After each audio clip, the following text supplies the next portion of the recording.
Now, as you know, there is a desperate need for accommodation for these thousands of young men that cross the English Channel. And, there's the argument about hotels.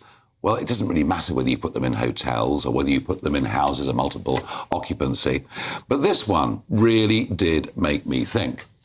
It's in Huddersfield, and we're going to stick with Yorkshire for this whole segment, actually. It was in Huddersfield, and there was some purpose-built student accommodation in Huddersfield. And we can look at the rooms. I mean, this is really high-end, very, very nice accommodation. But the government took out a contract, a lease. They paid £7 million for it. The hope was the centre could take over 700 asylum seekers, and yet it's remained empty for over a year, which I find absolutely, totally astonishing. But let's stick with Yorkshire, shall we? Because this is quite extraordinary. So Wakefield District Health and Care Partnership have entered into an engagement with asylum seeker accommodation hotels, giving migrants, asylum seekers, illegal immigrants, call them what you want, questionnaires to ask them, are they being looked after properly? Are they happy where they are? And some of the answers are really, really illuminating. And by the way, I have to pay credit to Zia Youssef from Reform. This is all part of his Doge project, is to sort of reveal what's going on. Try this for size. One migrant complained there were no cigarettes in the room. Poor baby. Another said, I'd like to be moved nearer to my cousin in Halifax. And another said, I'm struggling here. I have a problem with the food. English food is like beans and things. At home we have different foods. Would be good to have things like rice. God help us. What are we doing? Are we offering these surveys to homeless people who served in the armed forces? Are we hell? Well, Tom, you were a minister involved in this area. The first one, we spend all this money on these big facilities and don't use them. That's back to almost the HS2 problem of procurement and left hand and right hand knowing what they're doing. Well, that is absurd. And that accommodation should be being occupied, because actually where we've been since the election is the government has had to open hotels to meet the demand of more and more people crossing the Channel. Yeah. We've seen this 40% increase. The accommodation footprint is getting bigger because the number of arrivals is getting bigger. Now, I support using those cheaper forms of accommodation. All of this is suboptimal, of course it is. So which ones do you support? So I think, for example, that rather than having people in hotels, it is better and more cost-effective for the taxpayer for them to be in that student-type accommodation.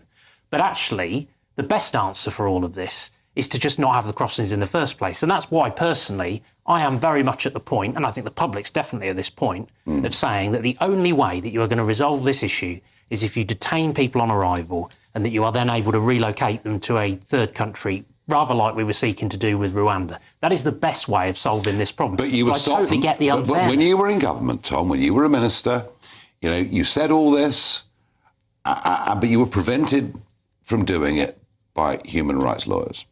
I wish that we hadn't had the election. Of course, I wish we hadn't had the election in July and everything that flowed from that. Not least because I genuinely believe that we could have got that partnership. Not a cat's chance in hell. And not a cat's chance in hell. Well, there was a legislative basis to do it, and had that not been successful, I would say that we ought to do whatever was necessary to operationalise it. The supremacy of law was with the European Convention on Human Rights. And in that case, we should do whatever is necessary, but you including leaving it. I don't believe it. In order to, because fundamentally, no British government is going to go against those key rights that people understandably care very much about. But you cannot have this on immigration. I don't doubt your sincerity, but I do doubt the sincerity of the colleagues of the last administration. Lloyd, can you see this sort of thing that makes people absolutely go? The poor bloke didn't have fags in his room. This is ridiculous. Yeah, the Huddersfield thing and the poor procurement is ridiculous. It is frustrating, and that, to me, should be... People in the departments should know that heads roll when things like that happen. Yeah. There's an episode of Yes Minister with hospitals that's a bit like this, about kind of not really being opened, only part being opened. I think on the fact thing, I've got no problem with surveys being done. I've got no problem... And actually, there are surveys done of homeless people about what issues affect them and their health needs. And I've seen that happen in Brighton, and that includes all people who are street homeless. The question is, how do you react to that survey? Do you take that survey and say, we're now going to provide... The bloke doesn't like the food and wants a packet of fags. Well, no, he wants to be able to smoke in his room. I don't think he wants a packet of fags. No, he said there were no cigarettes in the room. Well, I think that's bad. I think that's bad English. Him saying, I've been told. It says we were told there were no cigarettes in the room. That means you're not allowed to have cigarettes in the room. I think that's fine. People should be able to have the right to complain. Not all of them have come over on boats illegally. Some of these people are illegally here and have claimed asylum through legal routes. There aren't very many of them, but there are some. There aren't many. And that's because there aren't many routes to get here. Well, hang on, we have let 500,000 in since 2016. We've let 500,000 in. And we've taken them in from Ukraine.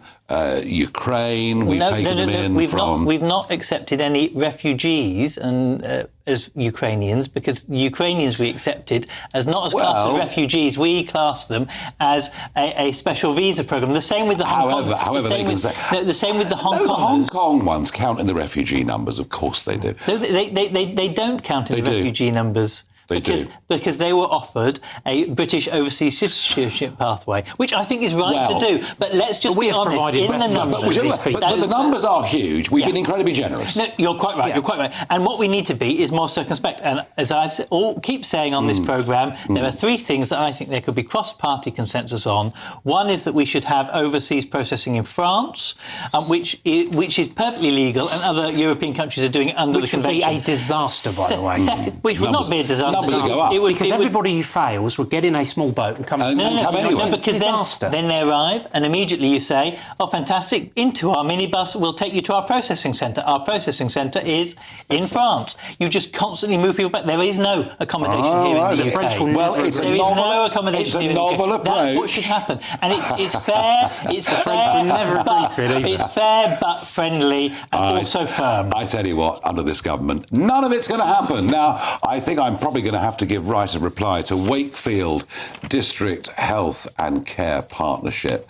And they say decisions on the future use of accommodation sites will be made in due course, consultation with local authorities and other stakeholders. That's on behalf of the Home Office.